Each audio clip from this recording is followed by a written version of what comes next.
오늘 저는 창세기 13장 1절에서 18절까지 있는 말씀을 가지고 복 받을 만한 사람 아브라함, 이런 제목하에서 말씀의 은혜를 나누려고 합니다.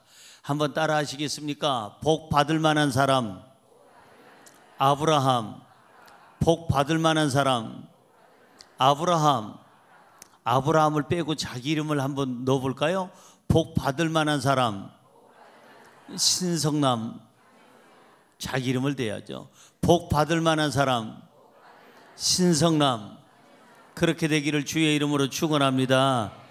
인류 역사상 가장 완벽하게 복을 받은 사람이 있다면 저는 아브라함이라고 생각을 합니다. 여러분, 복하면 어떤 사람은 건강, 복이죠. 건강한 거 복입니다. 물질, 풍요로운 거, 그것도 복입니다. 물질의 복이니까. 명예, 그것도 역시 박수 받는 것도 그것도 복입니다. 권세, 권력, 그것도 복입니다. 자식이 잘 되는 거, 그것도 복입니다. 영혼이 잘 되는 거, 큰 복입니다. 여러분들이 하는 일이 평탄한 거, 마음이 안정되고 평안한 거, 그것도 복입니다. 여러분, 이 복이라는 것을 다 가질 수가 없어요. 그런데 성경에 보니까 많은 복을 받은 사람 대표 주자 한 사람 들라면은 아브라함입니다. 왜냐하면은 아브라함은 이제 성경을 조금 있다가 함께 나누겠습니다만은 물질의 풍요로움의 복도 받았고, 아브라함은 건강의 복도 받았고, 아브라함은 장수의 복도 받았고, 그리고 아브라함은 무엇보다도 구원을 받았고, 형통의 복을 받았고, 아브라함은 명예의 복도 받았고, 그리고 자손이 잘 되는 복을 받았고, 무엇보다도 민족을 이루는 복을 받았고, 믿음의 복을 받았으니 이보다 더 완벽한 복이 어디 있겠어요? 그래서 이 복 중에 가장 큰 복을 받은 사람, 완벽한 복을 받은 사람 한 사람만 들라면은 저는 아브라함을 소개하고 싶어요. 아브라함에 대한 여러분 별칭이 세 가지가 있습니다. 첫째는 아브라함 하면 믿음의 사람, 아브라함 하면 두 번째는 복의 사람, 아브라함 하면 세 번째는 순종의 사람. 이 세 가지 별칭이 따라다니는데 아브라함은 믿음의 사람이었고 복의 사람이었고 순종의 사람이었는데, 우리도 그렇게 아름다운 별칭이 있기를 주의 이름으로 축원합니다. 할렐루야. 아브라함이 어떻게 해서 완벽한 복을 받았을까? 창세기 12장 2절 보세요. 이 사람에게만 주어진 메시지가 있습니다. 시작. 내가 너로 큰 민족을 이루고, 여기까지는 누구든지 내가 너로 큰 민족을 이루는 사람이 있어요. 한 나라를 다스리는 사람이 있어요. 사울 같은 사람, 다윗 같은 사람, 솔로몬 같은 사람 물론 충분히 있어요. 내가 너로 큰 민족을 이루고 그 다음에 뭐예요?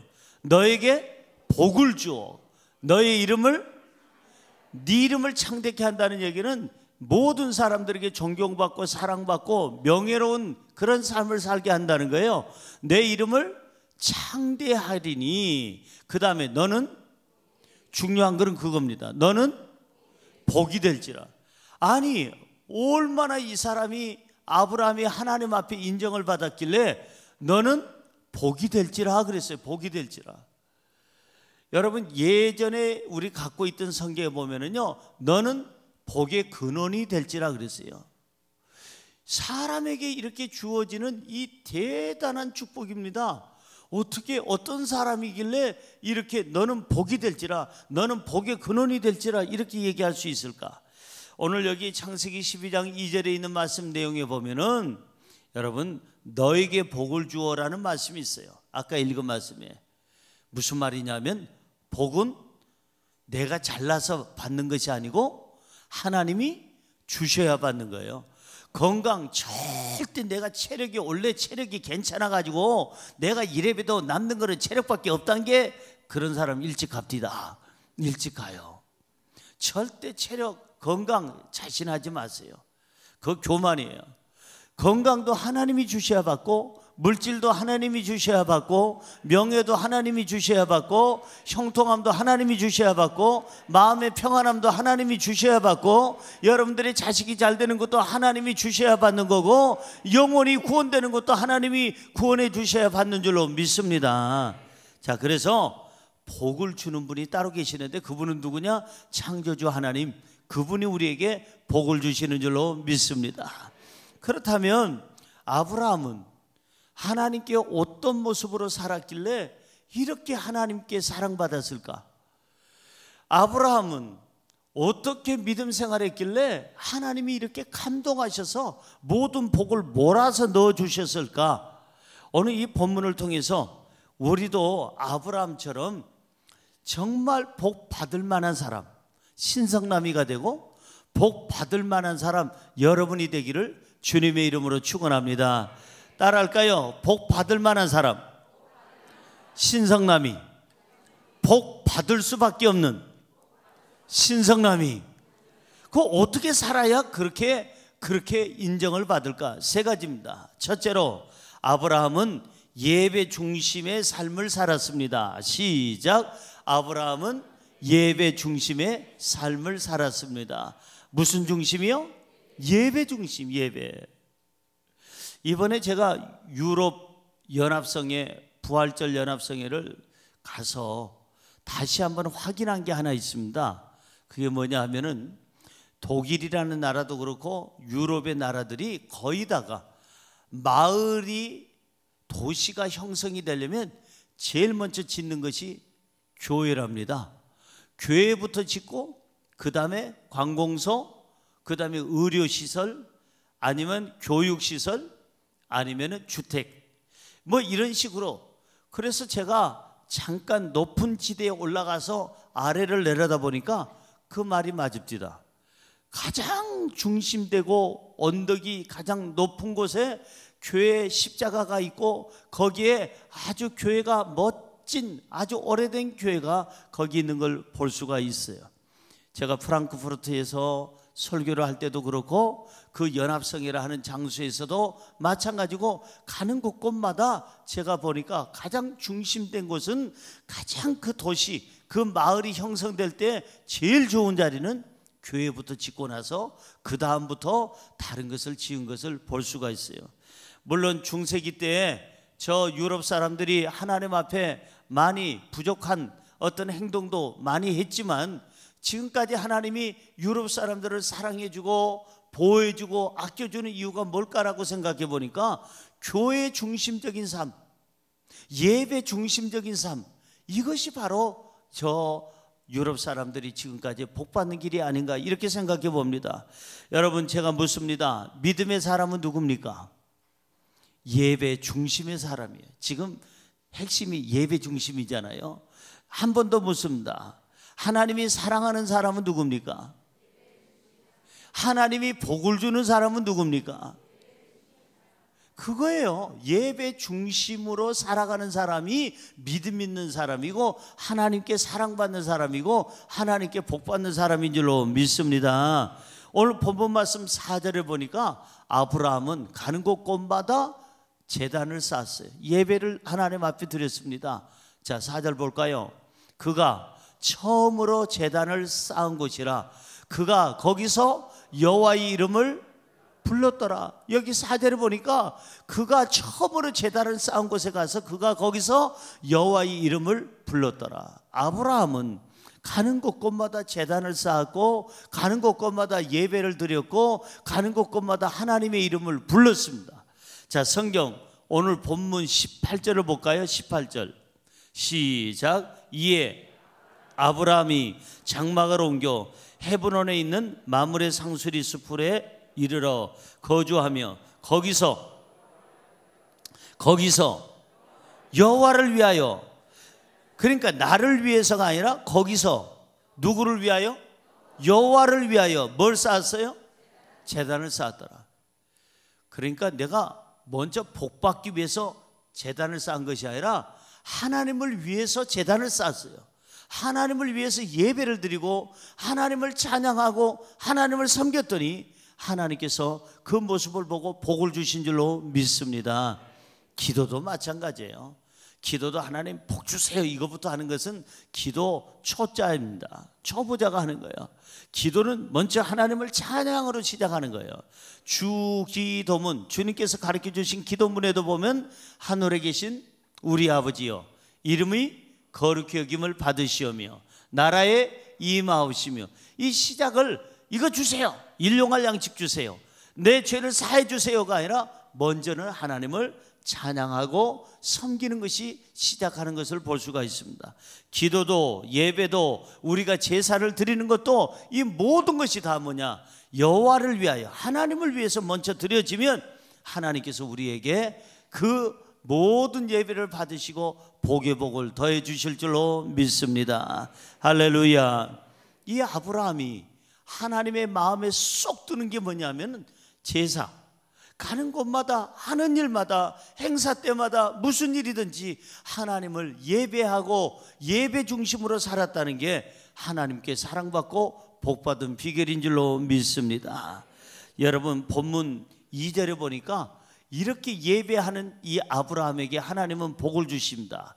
본문 2절입니다. 시작. 아브라함에게 가축과 은과 금이 뭐 했더라? 풍부하였더라. 꼭 돈, 물질만이 복은 아닙니다.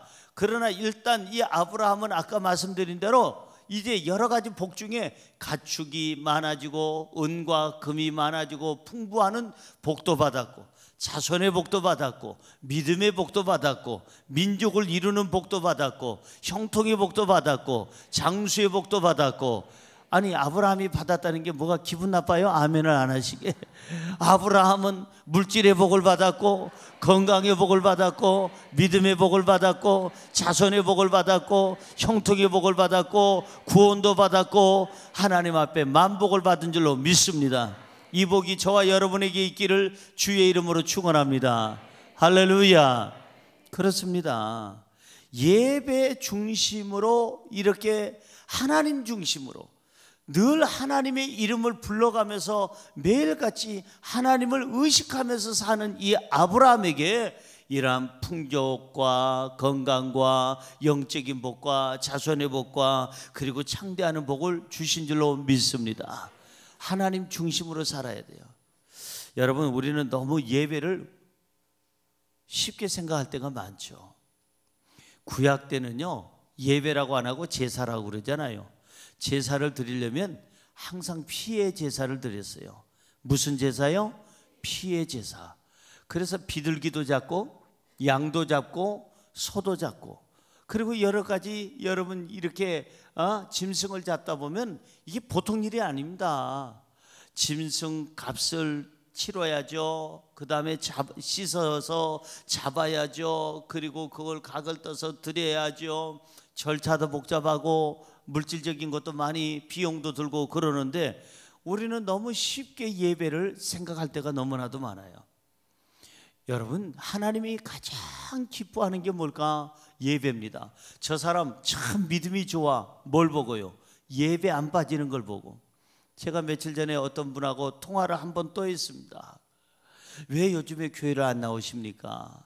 교회 나오셔야죠. 그랬더니 어느 교회도 안 나가는데, 이분이 그저 때만 되면은 어디 놀러 다니는 게 그게 자기 낙이야. 그러면서 저에게 충격적인 말을 해요. 뭐라고 그러는 거 아니? 목사님, 내 믿음 내가 지킬 테니까 걱정하지 마세요. 저 믿음이 있어요. 아니, 주의를 안 지키면서 믿음이 있다고 그래요. 그분이 세상에, 아니 주의를 안 지키면서 어떻게 믿음이 있어요? 예배가 없는데, 예배 하나님과의 상봉이 없는데, 대면이 없는데, 하나님의 이름을 부르질 않는데 어떻게 그 사람에게 믿음이 있겠어요? 근데 그 사람은 당당하게 자기는 믿음이 있다고, 걱정하지 말라요. 난 걱정이 되더구만. 저분이 참 믿음 좋다. 뭘 보고요? 예배 안 빠지는 거. 예배 때 주무시는 거는 믿음이 좋겠어요, 안 좋겠어요? 그분에 대해서는 뭐라고 우리가 얘기할 수 없어요. 우리 교회는 조는 분이 없어서 얼마나 감사한지, 한 명도 없어서 감사해요. 제가 이번에 유럽 가서 그랬대잖아요. 여러분, 혹시 제 설교 듣다가 좋으시는 분 계시면 틀림없이 몸이 어디가 아프신 분이니까 꼭 병원에 가서 검진해 보시기 바랍니다. 이 얘기했더니요, 끝나는 날까지 조는 분이 없습니다. 왜냐하면 자기가 건강하다는 것을 보여주기 위해서 조는 분이 없어요. 사랑하는 성도 여러분, 예배 중심의 삶이 믿음의 삶이고, 예배 중심의 삶이 하나님께 사랑받는 삶이고, 예배 중심의 삶이 하나님께 감동 드리는 삶이고, 예배 중심의 삶이 하나님께 복받을 만한 삶인 줄로 믿습니다. 할렐루야. 저는 우리 성도님들 중에서도 주일날 여러분 가게 하시는 분들, 예를 들어서 옷가게라든지 아니면은 음식점을 한다든지 아니면은 다른 어떤 치킨집을 한다든지 피자집을 한다든지 액세서리집을 한다든지 아니면 커피숍을 한다든지 이렇게 카페도 하는 분들도 계시는데, 세상에 주일날 거기에 그 가게에다가 주일은 쉽니다 이렇게 해놓고 주일을 쉬는 분들이 이 자리에도 몇 분 계시고 우리 교회 몇몇 분들 계셔요. 너무너무 감동스러운 거예요. 사실은 주일날 안 쉬어야 손님들이 끊임없이 더 올 수 있는데, 언제 와도 이 집은 문이 열렸다 이렇게 생각하는데 주일은 쉽니다 해서 이분이 많이 손해볼 줄 알고 나도 걱정했는데 걱정도 팔자요. 여러분 주일날 안 오시는 분들이 평일날 몰아서 옵디다. 그리고 더 옵디다. 아, 이 집은 주일은 쉰데 예수 믿는 사람 집인가 보다. 기하면 예수 믿는 사람 집에 가서 커피 마시자, 예수 믿는 사람 집에서 옷 사자, 예수 믿는 사람 집에서 떡볶이 알딸딸하게 먹자 이렇게 하더라 이 말이에요. 예수 믿는 사람. 그래서 예수 믿는 사람들이 밀어줘. 그 다음에 다른 사람들이 주일날 이 집이 진짜 맛있고 이 집이 괜찮은 집이고 이 집 주인이 정말 솔직한 사람이고 정직한 사람인데 주일날 못 만났기 때문에 평일날 다른 사람들과 함께 오니 그 집에 손해가 없더라. 할렐루야. 여러분 믿음은 결단입니다. 예배가 우선돼야 되는 거예요. 예배 중심적으로 살면 하나님께서 모든 것을 책임져 주실 줄로 믿습니다. 주일은 쉬어야 되는 거예요. 여러분 몸도 쉬어줘야 되는 거예요. 이 몸이 철근이 아니잖아요. 예? 철근도 몇십 년 되면 녹슬는데, 아니 세상에 우리가 무슨 철근도 아닌데 쉬는 날 없이 그냥 돈만 바라보고 월화수목금토일 내내 그렇게 하면은 나중에는 스스로가 무너져요. 절대 이 세상에 과로의 장사는 없는 겁니다. 과로 때문에 죽는 거예요 사람들이. 옆에 분에게 인사할까요? 과로하지 맙시다. 주일은 쉽시다. 주일은 예배 드립시다. 그런데 주일 예배 가지고도 모자라요. 수요 예배가 있잖아요. 금요철야 예배가 있잖아요. 우리 교회에 특별 새벽 예배가 있잖아요. 구역 예배가 있잖아요. 가정 예배가 있잖아요. 여러분 예배 중심으로 살아야 내 영혼이 살고, 내 영혼이 잘 돼야 범사가 잘 되고, 범사가 잘 돼야 육체도 강건하게 될 줄로 믿습니다. 할렐루야. 자, 성경으로 돌아가 봅니다. 시편 73편 28절. 자, 하나님은 어떤 사람에게 복을 주실까? 시편 73편 28절 시작. 하나님께 가까이함이 내게 복이라. 내가 주 여호와를 나의 피난처로 삼아 주의 모든 행적을 전파하리이다. 잘 보세요. 하나님께 가까이함이 내게 뭐라? 복이라. 내가 주 여호와를 나의 피난처로 삼아서 주의 모든 행적, 주님께서 주시는 은혜, 주님께서 주시는 복, 주님께서 주시는 기적을 내가 간증으로 전파하리이다. 할렐루야. 하나님을 가까이 하는 것이 우리에게는 복인 줄로 믿습니다. 예배 중심의 삶이 그 사람이 하나님을 감동시키는 거예요. 시편 5편 7절은 이렇게 얘기합니다. 시작. 오직 나는 주의 풍성한 사랑을 힘입어 주의 집에 들어가 주를 경외함으로 성전을 향하여 예배하리이다. 내가 하나님 앞에 풍성한 사랑을 입었다면 예배자가 돼야 되고, 주의 집에 들어가서 주님을 경외한다는 그런 마음을 가졌다면 성전을 향하여 예배를 하라는 거예요. 예배를 드리라는 거예요. 주일 예배 가지고는 부족합니다. 세상은 악하고 유혹하는 것도 많고 세상에서 우리가 부딪혀지는 일들이 너무나도 많은데 주일 한번 1시간 반 예배 드려가지고는 우리가 한 주간을 견디고 살아가기가 쉽지가 않는 거예요. 그래서 저는 주일날 열심히 통성기도를 시키고 열심히 여러분들에게 그냥 말씀과 성령의 충만함을 받도록 노력하는 이유가 뭐냐? 여러분들이 세상을 이기고 유혹을 이기고 많은 부딪힘 속에서 쓰러지지 않고 이겨낼 수 있도록 이 예배를 좀 더 뜨겁게 하나님을 찬양하고 우리가 은혜 받기 위해서 이렇게 저는 노력을 하고 있는 거예요. 여러분들이 예배 중심적으로 살아간다면 영혼육이 건강해지고 영혼육이 건강해져야 범사가 잘 되고 여러분의 삶에 복이 되는 줄로 믿습니다. 할렐루야. 그런 거로 예배 회복이 우선이다. 이 바로 복 받을 만한 사람 아브라함은 바로 왜 복을 받았을까? 예배 때문에. 예배 중심. 우리도 예배 중심으로 살면 아브라함의 복을 받게 될 줄로 믿습니다. 둘째로 아브라함은 화평을 이루는 사람이었습니다. 시작. 아브라함은 화평을 이루는 사람이었습니다. 뭘 이뤘다고요? 화평. 하나님께서 아브라함의 예배 드리는 모습을 보고도 감동했지만 아브라함의 인격을 보고 성격을 보고 하나님께서 감동하셨어요. 아브라함은 싸우는 스타일이 아니었어요. 부딪히는 스타일이 아니었어요. 사람을 무시하는 스타일도 아니었어요. 여러분, 아브라함은 언제나 화목을 원했고 화평을 원했어요. 어떤 유치원생이 유치원에 갔다 와서 아버지한테 큰 소리 쳤다고 제가 말씀드린 적이 있죠. 아빠 십자가가 뭔지 알아? 무슨 표시인지 알아? 그래서 아빠가 얘기해 주려고 막 하니까 아빠 모르지 몰라. 내가 얘기해 줄까? 모르기를 원해서 아빠가 이제 이 아이에게 힘을 주려고 글쎄 십자가가 무슨 표시일까? 무슨 의미가 있을까? 그랬더니 아빠 모를 줄 알았어. 나도 오늘에서야 알았어. 나도. 아이 6살짜리가 자기도 오늘에서야 알았대. 그러면서 하는 말, 십자가는 더하기 표시야. 나도 오늘 우리 선생님한테 들었어. 더하기 표시야. 더하기 표시예요. 하나님과 인간을 화목해 해주고 인간과 인간을 더해주는 거, 화목해 하고, 그리고 예수 믿으면 어제보다 오늘이 더 건강해지고 어제보다 오늘이 더 행복해지고 어제보다 오늘이 더 평안해지고 어제보다 오늘이 더 담대해지고 어제보다 오늘이 더 희망이 있고. 할렐루야.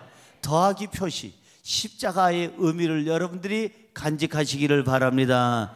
십자가는, 예수님이 지신 십자가는 우리 인생의 행복에 더하기, 건강을 더해주고 우리 기쁨을 더해주고 우리 가족들을 하나 되게 하고 우리 하나님과 우리 사이를 하나 되게 해주는 그 표시가 십자가인 줄로 믿습니다. 요한일서 4장 8절은 이렇게 얘기합니다. 요한일서 4장 8절 읽습니다. 사랑하지 아니하는 자는 하나님을 알지 못하나니 이는 하나님은 사랑이심이라. 잘 보세요. 사랑하지 아니하고 싸움박질만 하고 분열만 일으키는 사람은 하나님을 어떻게 해요? 알지 못한 사람이에요. 왜? 하나님은 누구시라고요? 하나님은 사랑이심이라. 따라할까요? 하나님은 사랑이심이라. 아멘. 내가 하나님을 믿는다면 하나님의 성품을 닮아야죠. 하나님이 원하는 삶을 살아야죠. 지지고 볶고 싸움박질하는 것은 하나님 사람 아니에요. 한번 생각해 보십시다. 나 자신을 한번 생각해 보자고요. 내가 가는 발자취에 분열과 싸움이 많나? 아니면 화목과 사랑과 그리고 평안함이 더 많나? 한번 자신을 뒤돌아보세요. 내 발자취에 가정에 들어가면 허구한 날 매일같이 365일 쌈박질하고, 회사 가면 김 부장님하고 싸우고 이 부장하고 싸우고 최 과장하고 싸우고 이 대리하고 싸우고, 그 다음에 동네 가면 이 집 아저씨하고 싸우고 저 집 아줌마하고 싸우고, 아니 어디 가든지 길거리에서 또 운전하다 보면 옆에 서 있는 차하고 그냥 창문 열고 이러면서 싸움박질하고, 그 사람이 과연 하나님의 사람이라고 할 수 있을까요? 아닙니다. 하나님의 사람은 온유하고, 하나님의 사람은 따뜻하고, 하나님의 사람은 겸손하고, 하나님의 사람은 사랑으로 품어야 될 줄로 믿습니다. 하나님의 사람의 발자취에는 싸움이 아니라, 분열이 아니라, 하나님의 사람의 발자취에는 항상 따뜻함과 화목과 화평이 이루어져야 그 사람을 말해서 하나님의 사람이라고 말하는 줄로 믿습니다. 그래서 사랑하지 아니하는 사람은 하나님을 알지 못하는 사람이다 라고 성경은 말씀하고 있습니다. 아브라함은 정말 성품이 좋았어요. 무엇보다도 좋은 게 사람을 섬길 줄 알고 사람을 대접할 줄 알았어요. 여러분, 제일 못된 인간이 어떤 인간이냐면은 사람을 우습게 여기는 인간이 제일 나쁜 인간이에요. 제가 인간이라는 말 절대 안 쓰는 사람인데 지금 쓰고 있는 것은 그 인간은 인간이라고 들을만 해요. 인간이니까. 동물이 아니고 식물도 아니고 인간이니까. 여러분, 절대 사람을 우습게 여기는 사람은요, 그 사람 교만한 사람이에요. 그거 잘못된 사람이에요. 인격이 틀린 사람이에요. 가족을 우습게 여기는 사람, 부모를 우습게 여기는 사람, 형제를, 남편을, 아내를, 자식을 우습게 여기는 사람, 이웃을 우습게 여기는 사람은 하나님을 모르는 사람이에요. 하나님은 사랑이시라. 여러분, 사람이요 너무 부유해지면 싸움이 생깁니다. 돈 때문에. 너무 돈이 많아도 싸움박질해요. 뭐 우리나라에도 뭐 그룹에 형제의 난이 옛날에도 있었고, 또 다른 그룹에 형제의 난이 또 얼마 전에도 있고 지금도 있잖아요.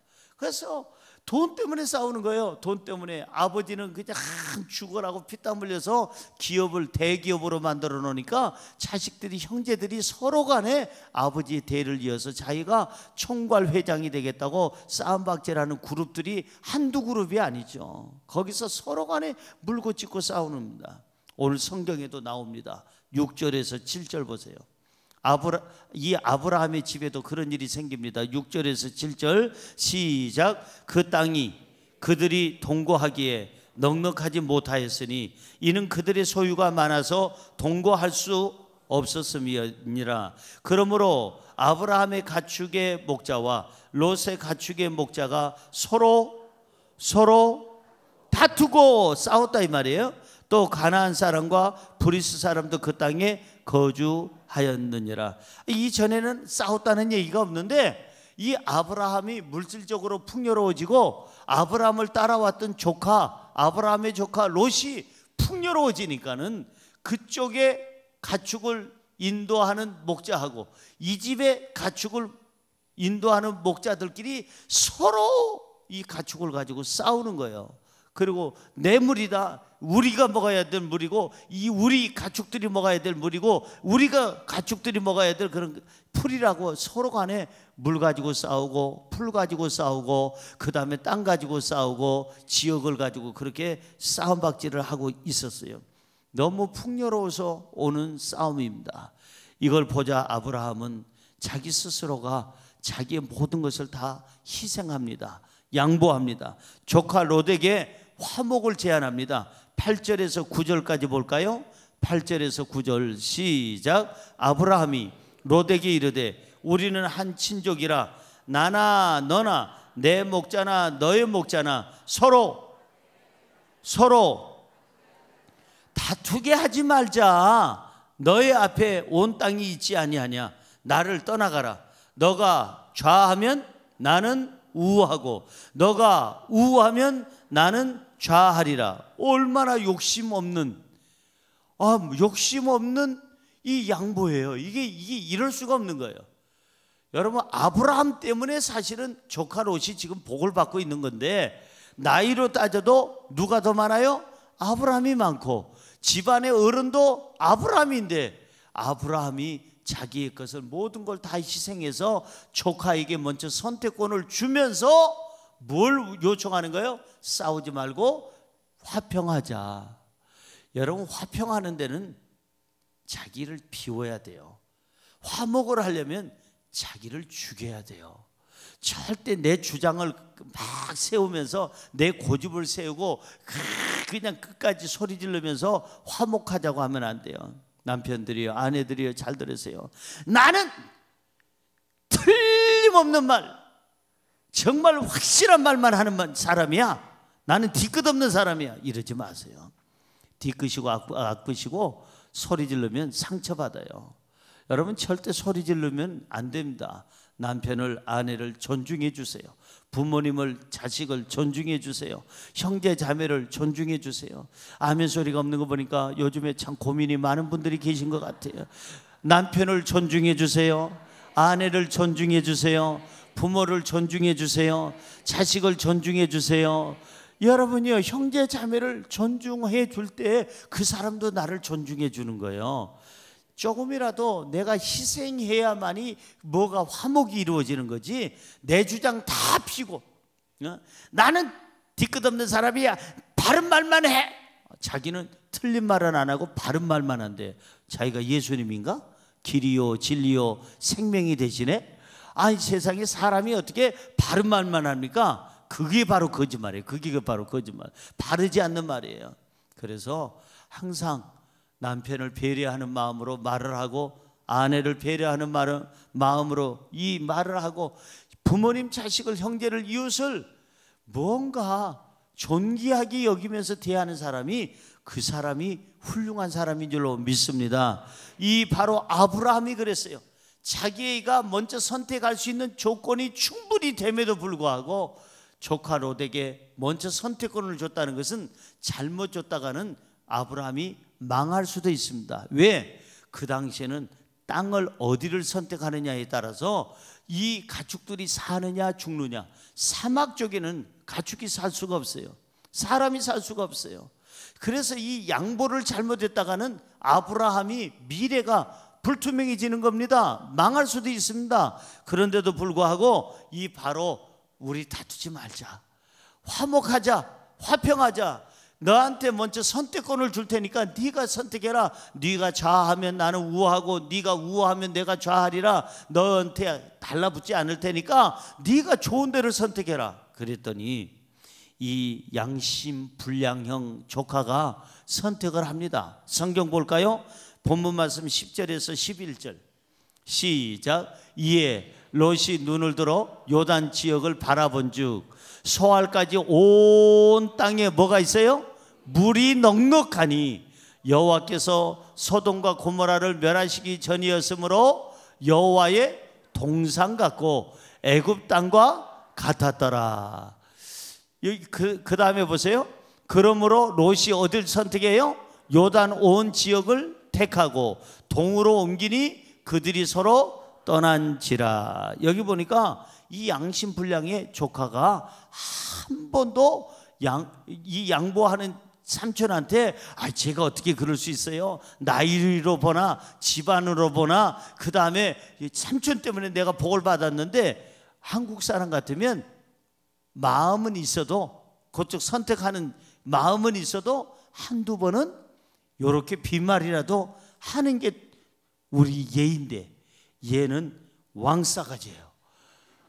아니 세상에 삼촌이 그 얘기 하자마자 그래요 삼촌? 그러고 나서는 막 둘러보기 시작하다가 정말 하나님의 동상 같기도 하고, 애굽이 그 당시에는 애굽이 제일 풍요로운 나라였으니까 애굽 같기도 하고, 그 다음에 그냥 물이 온 천지에 잘잘잘잘 흐르는 거 보니까 가축도 살고 사람도 잘 살고 그 다음에 식물도 잘 살 것 같으니까 그때 이때다 해가지고는 그냥 냉큼 그쪽을 선택을 하고 그냥 소를 몰고 양을 몰고 가버렸다 이 말이에요. 자, 여러분 이게 화평을 이루기 위해서 이 아브라함은 자기 모든 것을 다 내놓은 거예요. 양보한 거예요. 희생한 거예요. 조카를 사랑한 거예요. 그 사람을 존중해 준 거예요. 하나님은 이 모습을 보고 이 아브라함에게 복을 받을 만한 사람, 복 받을 수밖에 없는 사람으로 복을 주신 줄로 믿습니다. 마태복음 5장 9절은 이렇게 말씀하고 있습니다. 시작. 화평하게 하는 자는 복이 있나니 그들이 하나님의 아들이라 일컬음을 받을 것이며. 잘 보세요. 화평하게 하는 사람이 복이 있는데, 화평하는 사람이 하나님의 아들, 딸, 하나님의 자녀라 일컬음을 받는다고 그랬어요. 그러니까 분열을 일으키고 싸움박질을 일으키고 어디 가서 사람들에게 상처를 주고 아픔을 주는 사람은 하나님의 자녀라는 칭을 받아서는 안 되는 거예요. 받을 수도 없는 거예요. 하나님의 자녀는 누구냐? 화평케 하는 자가 하나님의 아들이요 딸인 줄로 믿습니다.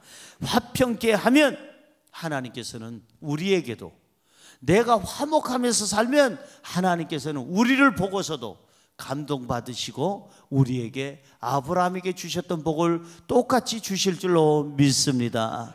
마지막으로 세 번째, 아브라함은 말씀에 순종하는 사람이었습니다. 그래서 복받을 만한 사람이 된 거예요. 시작. 아브라함은 말씀에 순종하는 사람이었습니다.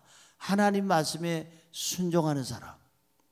여러분, 자식을 길러본 부모님은 아마 아실 거예요. 어떤 자식이 이쁠까? 자식을 낳았는데 내 자식은 다 이쁘지? 아니요.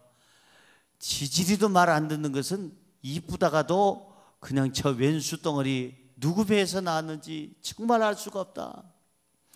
여러분, 그 자식을 길러본 사람들이 자식들 그 유형을 얘기하는데 5가지 형이 있대요. 첫째는 가라지 형이 있대.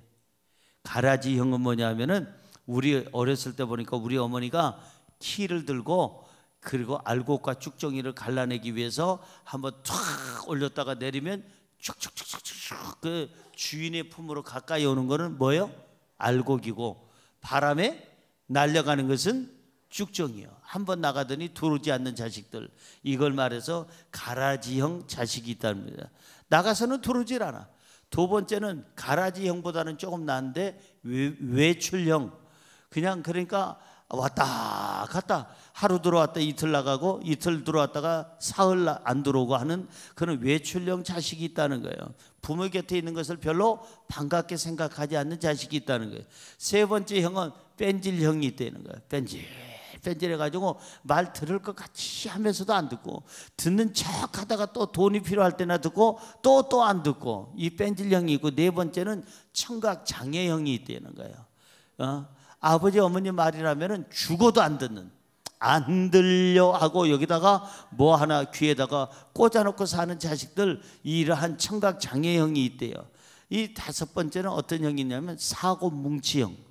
가는 곳곳마다 사건 사고를 저질러 가지고 맨날 어렸을 때부터, 그 아이가 어렸을 때부터 학교에서 부모 오라가라 하더니 나중에 어른이 돼서도 경찰서에서 부모 보호자 오라가라 하는 그러한 자식 5종류가 있더라는 거예요. 여러분, 어떤 자식을 부모는 사랑하느냐? 말 잘 듣는 자식이 최고요. 학벌이 좋은 것도 아니고 인물 좋은 거, 인물 아무리 좋고 나쁜 거 딴 사람이 따지지 내 자식은 다 이뻐, 내 자식은 다 잘생겼고, 누가 내 자식을 보고 저렇게 생겼다고 한 번 했다가는 싸움 나는 거예요. 그러니까 두더지도 자기 자식은 이쁜겨. 그러니까 내 자식인데 누굴 이쁘고 안 이쁘고 얘기하겠어요. 학벌도 두 번째, 인물도 두 번째. 부모의 사랑을 받는 자식은 누구냐? 정말 진심으로 부모님을 존중해드리고 그리고 존경하고 부모님 말씀에 순종하는 자식, 그 자식을 부모님이 사랑하시고 있는 주머니 없는 주머니 뒤져서라도 내주는 역사가 있는 줄로 믿습니다. 하나님도 마찬가지예요. 하나님도 순종하는 자식을 좋아해요. 저는 지금까지 목회를 하면서 가정에서나 목회 현장에서나 저는 우리 부모님에게 제 스스로가 봐도 반항하고 대든 적이 없어요. 그래서 저는 아직 사춘기가 안 왔다 이렇게 생각합니다.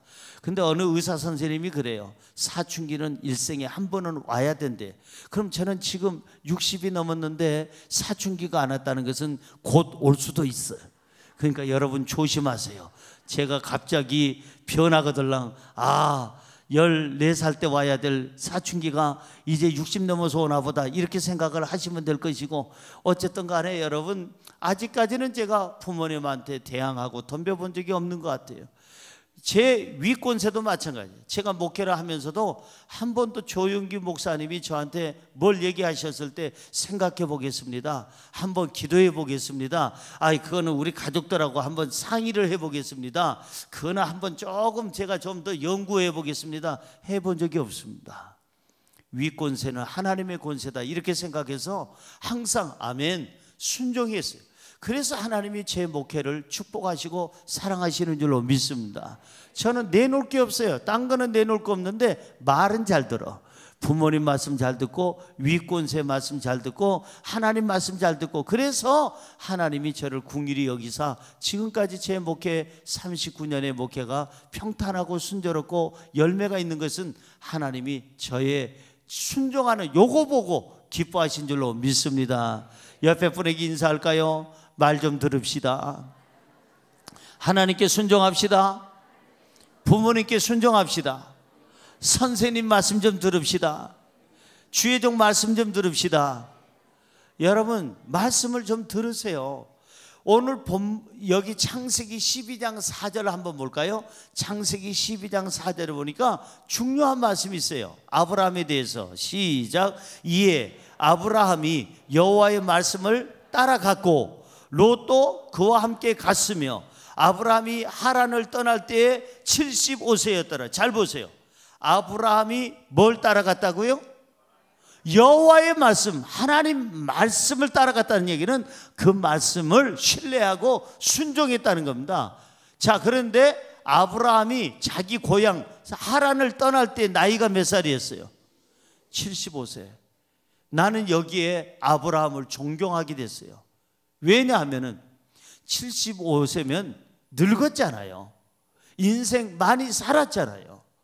그런데 인생 많이 산 사람들은 자기 고향으로 돌아오는 그러한 일들이 많지, 75세나 돼가지고 고향을 떠난다는 게 보통 일이 아니에요. 이건 죽는 일보다 더 어려울 수도 있는 거예요.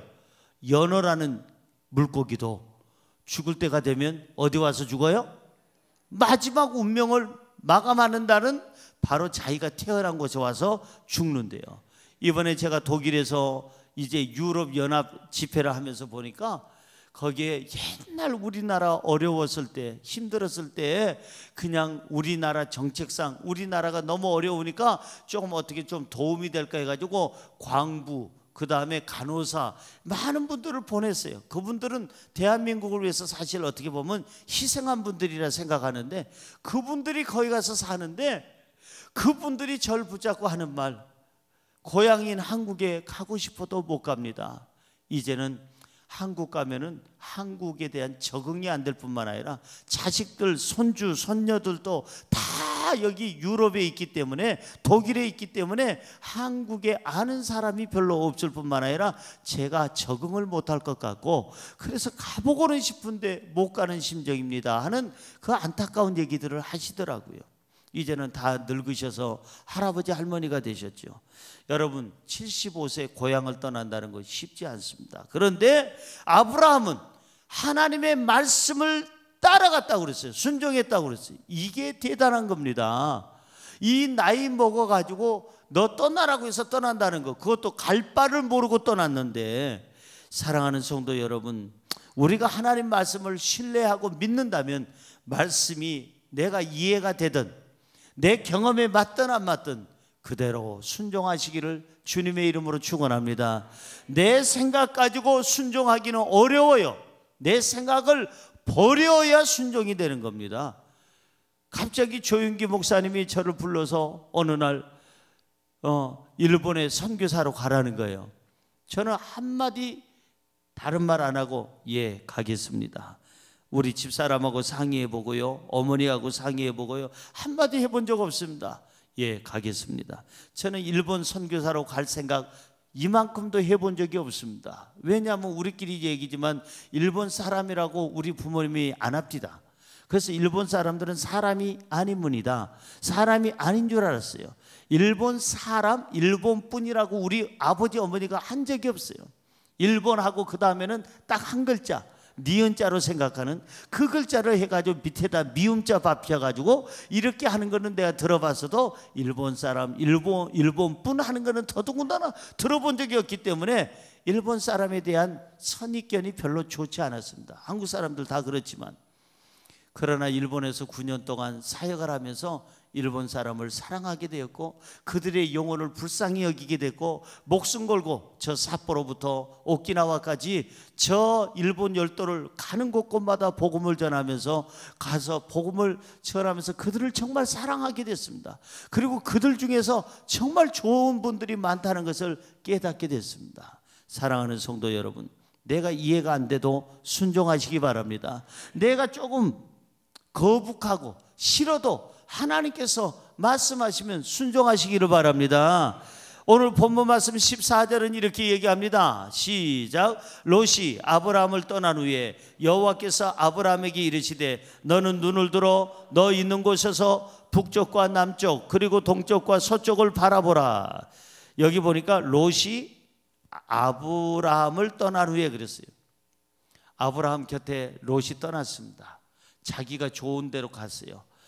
애굽 같기도 하고 에덴 동산 같기도 하고 그 다음에 물이 넉넉한 곳에 너무너무 좋은 곳을 선택해서 롯이 떠나자 아브라함이 반대쪽으로 간다고 했으니까 네가 좌하면 나는 우하리라 하고 보니까 그곳에는 물도 없고 풀도 없고 사람도 가축도 살만한 그런 환경이 아닌 것 때문에 이 아브라함이 어쩌면 크게 낙심하고 있었는데 그 차에 하나님이 아셔서 아브라함아 너 있는 곳에서 네가 지금 절망 중에 있다면 그 절망 중에 있는 그 자리에서 동서남북을 바라보라. 열심히 찾아봐라. 믿음의 눈으로 바라봐라. 가능성의 눈을 가지고 바라봐라. 그리고 멀리 바라보라. 내 눈 가지고 하나님의 눈을 가지고 바라봐라. 이렇게 하나님께서 말씀하고 계시는 거예요. 여러분이 있는 곳이 혹시나 힘들고 어려운 곳입니까? 희망이 없는 곳입니까? 낙심될 만한 곳입니까? 하나님은 말씀하십니다. 너 있는 곳에서 눈을 들어 믿음의 눈을 들어서 동서남북을 바라보라. 멀리 바라보고 하나님의 눈으로 바라보고 희망의 눈으로 바라보고 가능성의 눈을 가지고 바라보고 여러분 이겨내시기를 주의 이름으로 축원합니다. 할렐루야. 자, 15절에서 16절은 아주 귀한 메시지가 들어있어요. 시작. 보이는 땅을 뭐하는 땅을? 아까 동서남북을 바라보라고 주는 하나님께서 말씀을 하신 다음에 이제는 그 보이는 땅을 시작. 내가 너와 내 자손에게 주리니 영원히 이르리라. 내가 너의 자손이 땅의 티끌 같게 하리니 사람이 땅의 티끌을 능히 셀 수 있을진데 내 자손도 세리라. 여기 성경에 보니까 이제 동서남북을 바라보라고 하셨고 보이는 땅을 주겠다고 그랬어요. 여러분 보세요. 지금부터 여러분들이 믿음의 눈을 떠서 여러분이 원하는 것이 있다면 물질을 바라보시기 바랍니다. 풍요로움을 바라보시기 바랍니다. 건강을 원한다면 건강을 바라보시기 바랍니다. 여러분 가정의 행복을 원한다면 행복을 바라보시기 바랍니다. 여러분들이 또한 앞날에 모든 원하는 것들이 있다면 그걸 바라보고 믿음으로 기도하여야 하나님이 보이는 땅을 주실 줄로 믿습니다. 여러분 하나님 말씀대로 눈을 드세요. 그리고 멀리 바라보세요. 그리고 바라본 그 순간에 하나님께서는 우리 눈에 보이는 것대로 건강도 명예도 권력도 평안함도 풍요로움도 우리에게 주실 줄로 믿습니다. 마지막으로 한 절 더 읽어볼까요? 본문 말씀 17절 시작. 너는 일어나 그 땅을 종과 행으로 다녀보라. 내가 그것을 너에게 주리라. 너는 일어나라. 그래서 일어나라. 주저앉지 말라는 거예요. 낙심하지 말라는 거예요. 왜 세상 것을 보느냐는 거예요. 왜 없는 것만 보느냐는 거예요. 왜 내가 너한테 모든 것을 지금까지 줬는데 지금 눈앞에 조금 어려운 일이 있다고 해서 왜 주저앉아 있느냐 이 말이에요. 너는 일어나라. 일어나서 해야 할 일은 뭐냐? 너는 종과 행으로 두루 다녀보라. 열심히 발로 뛰라는 거예요. 성실하게 살라는 거예요. 열심히 노력하라는 거예요. 땀 흘리라는 거예요. 그러면 내가 그것을 너에게 주리라. 할렐루야. 땀 흘립시다. 열심히 사십시다. 열심히 사는 사람이 최고예요. 그 사람이 훌륭한 사람이에요. 남자분들도 마찬가지고 여성들도 마찬가지입니다. 열심히 사는 사람이 훌륭한 겁니다. 그분들이 박수 받을 만한 일이에요. 저는 결론의 말씀을 짓습니다. 아브라함에게 주신 그 복은 저에게도 여러분에게도 하나님이 오늘 주시는 줄로 믿습니다. 뭐만 맞춰졌다면 복 받을 만한 사람이 되면, 복을 받을 만한 사람. 내가 복을 받을 만한 사람은 세 종류. 첫째 뭐라고 그랬어요? 예배입니다. 예배 중심의 삶을 사느냐? 그렇다면 하나님께서 복을 주실 것이고, 그 다음에 두 번째는 뭐예요? 화평을 이루는 사람. 화목하면서 살면 하나님께서 그 사람에게 복을 주실 것이고, 셋째는 말씀으로 순종하면 하나님께서는 아브라함에게 영혼 육간의 모든 것을 주신 것처럼, 자손의 복을 주신 것처럼 우리 삶에 똑같은 복을 주실 줄로 믿습니다. 기도하겠습니다. 하나님, 많은 사람들이 복하면서도 복받을 만한 행동을 하지 않고 있는 것을 볼 때에 안타까움이 많습니다. 아버지 하나님, 저희들 복받을 만한 사람 아브라함 저희들이 되게 하여 주옵소서. 예배 중심의 삶을 지금부터 살게 하여 주옵시고, 화평을 이루는 사람이 되게 하여 주옵시며, 하나님 말씀에 아니오가 아니고 순종하는 예스맨들이 되게 하여 주셔서 우리도 복받을 만한 사람 우리 자신이 되게 하여 주옵소서. 예수님의 이름으로 기도드리옵나이다. 아멘.